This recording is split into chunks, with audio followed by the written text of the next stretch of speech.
The disturbing part is not only that someone hurts you, it is what happens afterward. Your memory stops feeling like memory. It starts behaving like evidence. You go back, not just to the moment that hurt, you go back to the beginning. The first conversation, the early kindness, the promises, the small signs you kept explaining away. A sentence they said months ago suddenly feels different. A favor they did starts to look strategic. A compliment feels calculated. A mistake feels like proof. And someone you once saw as complicated, as human, becomes something simpler, a hero, or a villain. This can happen after betrayal, after disappointment, after conflict, after someone you trusted shows you a side of themselves that you do not know how to place. And your mind begins asking one painful question. Was I wrong about them the whole time? But underneath that question is something even harder. How do I remember someone honestly when they were good to me in some ways and harmful in others? How do I protect myself without pretending the good never existed? And how do I admit the good without letting it pull me back into something that hurt me? This is where the mind reaches for a cleaner story, because mixed feelings are heavy. A hero is easier, a villain is easier. But seeing clearly asks something harder of you. It asks you to see the whole picture without using it as an excuse, and to set clear boundaries without needing hatred to hold them in place.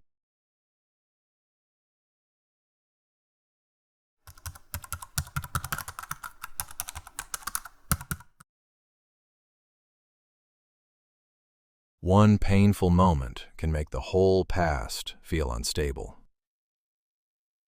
Before it happened, your memories had a certain shape. They were not perfect, but they made sense. You knew who this person was to you: a friend, a parent, a partner, a mentor, someone who mattered, someone you trusted, someone whose good side felt real. Then something happens. They betray your confidence. They dismiss your pain. They turn cold when you need a real answer. They use your vulnerability against you. They make you feel small in a moment when you expected care. And suddenly, the event does not stay inside itself. It spreads backward. You begin reviewing the past like a case file. Was that kindness real? Did they care or only care when it benefited them? Were they supporting me or controlling me? Was it love or was it convenience? This is not because you are dramatic. It is because the mind needs the past to make sense again. When someone disappoints you deeply, the pain is not only about what happened. It changes the way you understand everything. You are not only asking, why did they do that? You are asking, what does this mean about everything I thought I knew? That is why disappointment can feel so disorienting. It does not only change the present, it threatens the story that once helped you feel safe. And when that story breaks, the mind starts looking for another one, a stronger one, a cleaner one with less contradiction. So memory becomes evidence, and evidence wants a verdict. Were they good? Were they bad? Were they always this way? Did I miss the truth? Did I lie to myself? But the past is rarely that clean. A person can be generous and selfish, loving and controlling, warm in one season and cruel in another, wise in one part of life and deeply immature in another. That does not make the harm disappear. It simply means the truth may be harder to hold than one label can carry.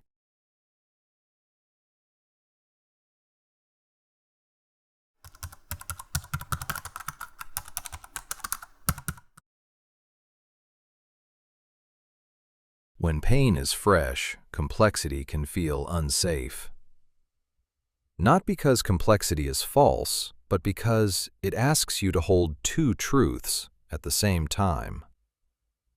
They hurt me, and I cared about them. They were wrong, and some of what we had was real.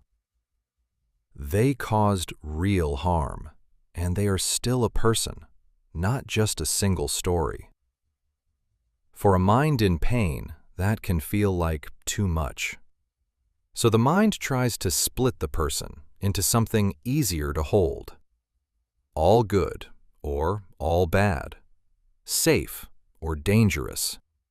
A hero or a villain. The psychoanalyst Melanie Klein called this splitting, the mind separating what feels good from what feels threatening. Even as adults, under emotional stress, we can fall back into that way of seeing. Not because we are childish, because pain makes the full picture harder to hold. A simple story brings relief. If they are all bad, you do not have to miss them. If they are all good, you do not have to face what they did. If they are a monster, leaving feels cleaner. If they are a hero, staying feels easier. But relief is not the same as clarity. A simple story can protect you for a while, but if you stay inside it too long, it begins to distort your judgment. You stop asking what actually happened. You start asking which version of this person will make you feel less conflicted. That is how a person becomes a symbol. The villain becomes the symbol of everything that hurts you. The hero becomes the symbol of everything you are afraid to lose. And once someone becomes a symbol, you stop seeing them directly. You begin seeing the role your mind needs them to play.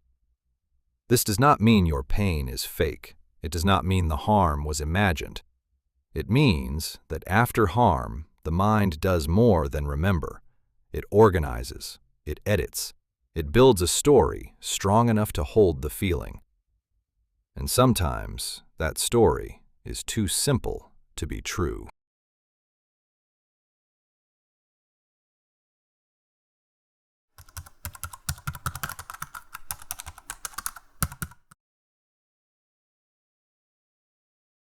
There is a reason turning someone into the villain can feel so powerful. Anger gives you energy. Grief takes it away. Anger says they were terrible. Grief says something mattered, and now I have to live with the loss. That is a much harder truth. Because grief does not only hurt over what was bad, it also hurts over what was good. The conversations that felt real, the years you invested, the way they made you feel seen, the future you imagined, the part of you that trusted them. If you turn them into a villain, you do not have to mourn those things as deeply. You can tell yourself none of it was real. You can call the whole relationship a lie. You can decide that every tender moment was manipulation. And sometimes, after real harm, anger is necessary. It can help you stop minimizing what happened. It can help you leave. It can help you protect the part of you that kept making excuses. But anger becomes dangerous when it demands that grief disappear. Because if nothing was real, there is nothing to mourn. And if there is nothing to mourn, you never have to feel the sadness of loving, trusting, admiring, or needing someone who also hurt you. A villain lets you avoid the grief. That is the hidden relief. Not always, but often. It is easier to say, they were always awful, than to say, they had good in them and they still did something I cannot accept. It is easier to say, I hate them, than to say, part of me still remembers who I thought they were. It is easier to make the whole past dark than to admit that some parts were bright. And that is why it hurts. This is not an argument for staying close to someone who harmed you. Some behavior is serious enough that distance is necessary. Some trust does not return. Some access should end. But if you need the other person to be completely evil before you are allowed to protect yourself, your boundary is resting on a story that has to keep getting harsher. And that can trap you. Because now, to stay safe, you must keep proving they were never human. A clearer kind of strength sounds different. What they did was enough. I do not need to erase every good memory to know I cannot give them the same place in my life.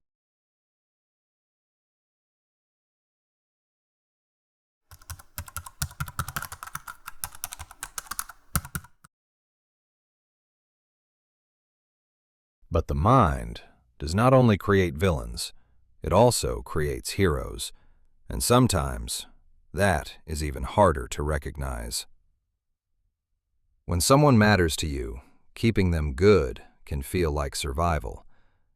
If they are still good, then the relationship still feels safe. If they are still wise, their judgment still feels like protection. If they still love you, then maybe what happened was not as serious as it felt. So you explain. They were tired. They were stressed.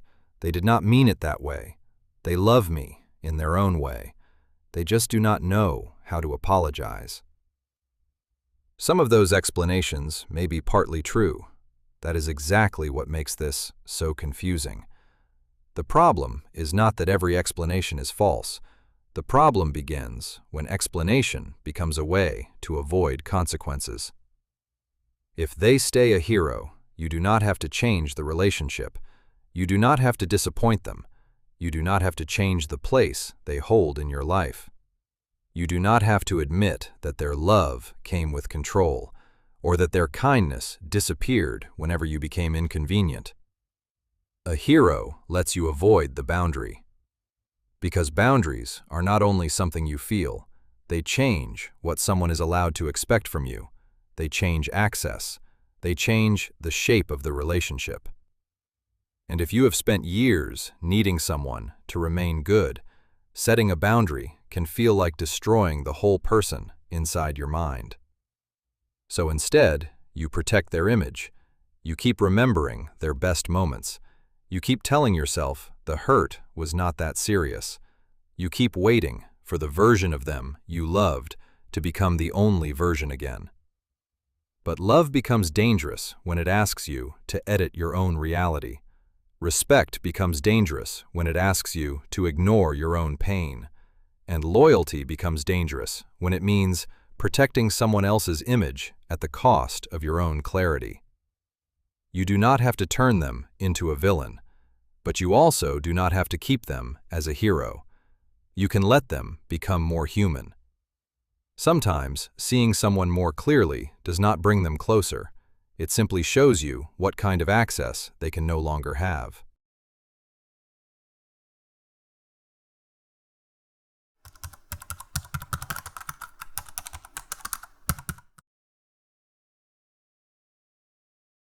There is one more difficult layer, and it needs to be handled carefully. Sometimes, your reaction to someone is not only about what they did, it is also about what their behavior awakened in you. That does not mean you imagined the harm. It does not mean they are innocent, and it does not mean the pain is only in your head. Maybe they really did betray you. Maybe they really were careless. Maybe they really did use control, guilt, silence, or dishonesty. The outer truth still matters. But sometimes the intensity of your reaction is also pointing toward an inner truth. Someone dismisses you, and the pain is not only about that one comment. It reaches every place where you have felt invisible. Someone acts selfishly, and your anger is not only about their selfishness. It also reaches the part of you that has spent years making room for everyone else. Someone disappoints you, and the pain is not only about what happened. It also reaches the shame of having trusted them.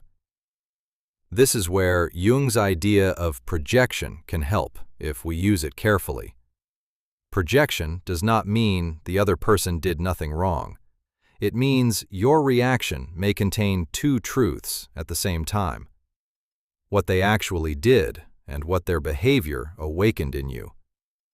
Sometimes the villain we create is built from real harm, but it may also be built from old fear, old shame, old hunger, old humiliation, old needs we never learned to admit. That is not a reason to remove the boundary.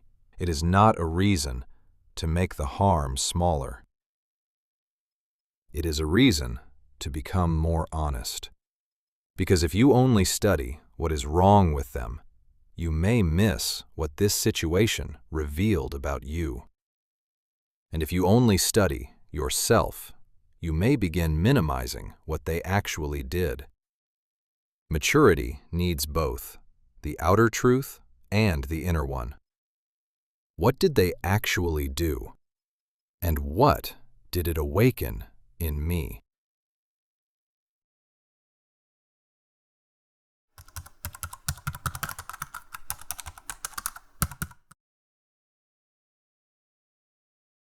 At this point, a fear often appears. If I see their complexity, will I become softer? If I understand them, will I let them back in? If I admit they are not all bad, will I lose my right to be angry? That fear makes sense. Many people have been told to be mature, but what they really heard was, make the harm smaller.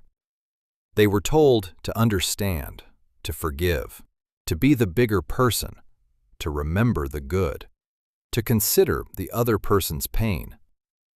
But maturity is not the same as self-erasure, and complexity is not an excuse. A person can have reasons and still be responsible. They can have wounds and still cause harm. They can love you and still not be safe for the same kind of access. Understanding is not access. That is the distinction. Understanding helps you see what you are actually dealing with. Access decides what place someone can honestly have in your life. Those are not the same decision. You can understand why someone became controlling without letting them control you. You can understand why they avoid accountability without explaining yourself forever. You can understand their limits without pretending they can offer emotional safety. Understanding should make your judgment more accurate. It should not make your boundary weaker. The goal is not to make the other person look better. The goal is to stop needing them to be simple before you can act honestly. Because if your boundary depends on them being a monster, then every good memory can weaken you. And if your closeness depends on them being a hero, then every painful truth can feel unbearable. Clear seeing is steadier than either fantasy. It can say, this person is more than one thing, and still, this is the access that is honest now.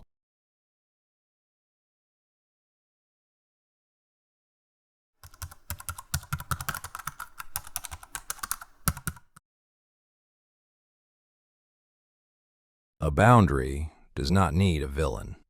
It needs clarity.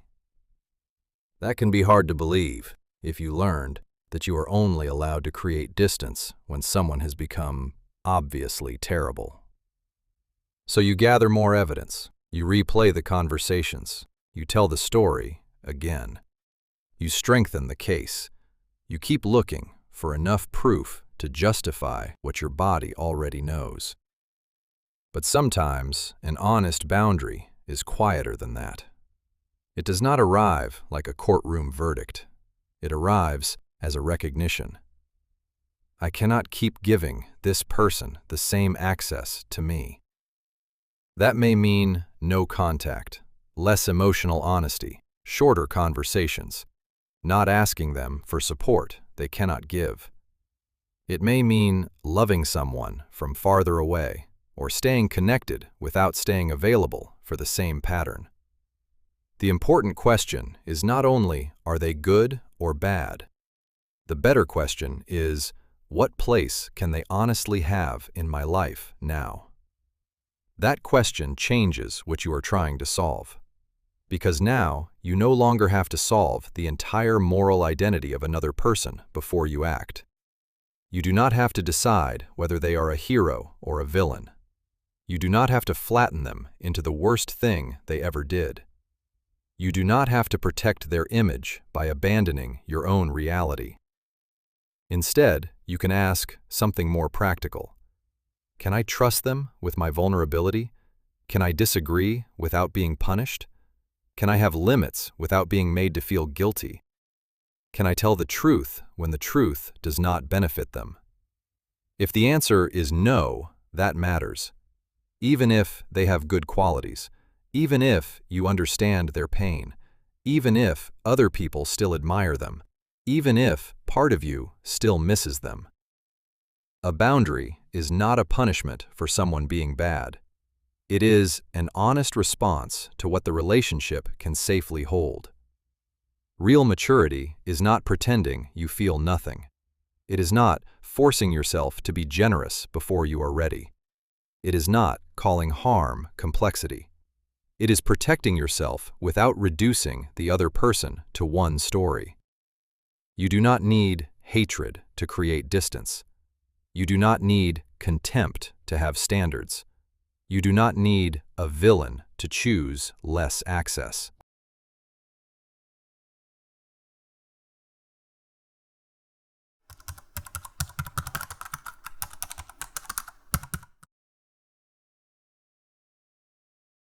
When someone hurts you, the mind wants relief. It wants a verdict. It wants memory to stop shifting. It wants the past to settle. So it may turn memory into evidence, evidence into a case, and a person into a hero or a villain.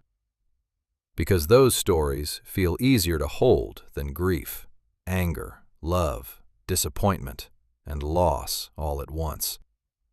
But people are rarely that simple, and consequences still matter. Those two truths belong together. Seeing someone clearly does not mean keeping them close. Remembering the good does not cancel the harm. Naming the harm does not erase every good thing that happened. And understanding someone still does not give them automatic access to you. The work is not to become endlessly forgiving. It is not to become neutral. It is not to stop judging. It is to judge more honestly. To say, this was real. The harm was real too. This explains something. It does not excuse it. This person is more than one story, and still, this is the boundary I need. That is what mixed feelings ask of you. Not confusion, not weakness, not endless tolerance, but the strength to hold mixed truth without losing your ability to act. The question is not whether they are good or bad. The question is what place they can honestly have in your life now. And sometimes that is the clearest answer you will ever get.